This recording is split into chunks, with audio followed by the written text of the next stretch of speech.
दीनदयाल सभागार में आयोजित भविष्य ज्योति सम्मान समारोह में मेधावी विद्यार्थियों को सम्मानित किया गया। इस दौरान विद्यार्थियों को सर्टिफिकेट, मेडल प्रदान कर उन्हें भविष्य के लिए प्रोत्साहित किया गया।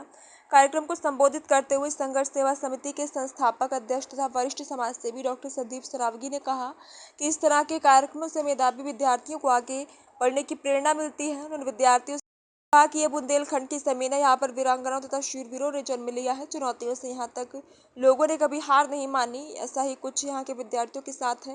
इन सब के बाद यदि किसी भी विद्यार्थी को कोई किसी तरह की समस्या या परेशानी आती है तो संघर्ष सेवा समिति उसके साथ कदम से कदम मिला करके हमेशा खड़ी नजर आएगी। चाहते हैं जो वास्तविकता में जो बच्चे हैं हमारे भारतवर्ष के, वो कच्ची मिट्टी के समान होते हैं।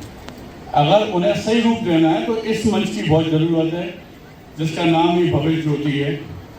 और बहुत बहुत धन्यवाद देना चाहते हैं कि बॉस जो बहुत भाई साहब से मेरे बहुत ही अच्छा स्वभाव, हमारे भाई साहब कह लो या हम लोग चाचा जी के बीरन भाई साहब, हमारे नवाज यसो साहब, भाई साहब, जन साहब, सारे लोग इस मंच पे बोलो इकट्ठे हुए हैं जो वास्तव में झांसी की धरती के पिलर है, जो आपके भविष्य का निर्माण कर सकते हैं।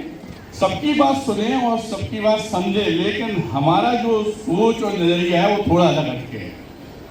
हम लोग संघर्ष सेवा समिति में समाज सेवा का काम करते हैं और इस अमर उजाला के मंच से हमारी जितनी बेटियां, हमारा परिवार, हमारा झांसी, हमारा बुंदेलखंड यहाँ बैठा हुआ है, उन्हें यह समझाना चाहते हैं कि बेटा, इस पृथ्वी पे हमने जो देखा है, जिंदगी में सब लोग आपका मार्गदर्शन करेंगे, आपको आगे बढ़ाने की चेष्टा करेंगे, आपके दुख सुख में काम नहीं आएंगे। उसमें माँ बाप भी हो सकते हैं, भाई बहन भी हो सकते हैं, टीचर हो सकते हैं, अच्छे लोग हो सकते हैं दुनिया के, लेकिन आपके व्यक्तिगत जीवन में सिर्फ दो चीजें काम में आएंगी। एक तो वो सेल्फ कॉन्फिडेंस और सेल्फ डिपेंड, आत्मविश्वास और आत्मनिर्भरता अगर आपके अंदर है तभी आप सफल जीवन जी सकते हैं।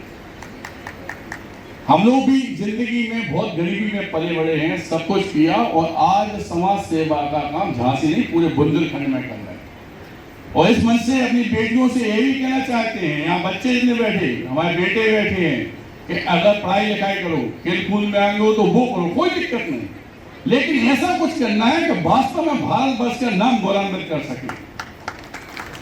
ये तो बहुत ताकतवर जमीन है, बुंदेलखंड की भूमि है, वीरांगना महाऋषि भाई की नगरी है, जहां पे 20-21 साल की बेटी, 1 साल का बच्चा मान के उन अंग्रेजों से लड़ने पहुंची, जिनसे देखने में, जिनसे बात करने में आदमी थरथराता था। उस बुंदेलखंड की धरा पे हमारी बेटी, हमारे बेटे, हमारा परिवार, यहाँ पे सबसे ताकतवर लोग, अगर आप देखो जितने भी चाहे उधर हो, चाहे जितने भी अपने ताकतवर लोग हो, इस बुंदेलखंड की धरा यहाँ हिम्मत करता है, लेकिन एक ही ड्रॉप ले तो उसमें पूरी चाल रहा हो। तो इसमें सही डिसीजन क्या होगा? पेरेंट्स का मानना है या फिर अपना डिसीजन उस पे रहना? अभी हमारे ही बैचमेट थे, उनका बेटा इस बार तीसरी बार एम्स में गया है, नीट में। मैं करूँगा कि हेरिटेशन होगा तो फिर तो दिक्कत होगी।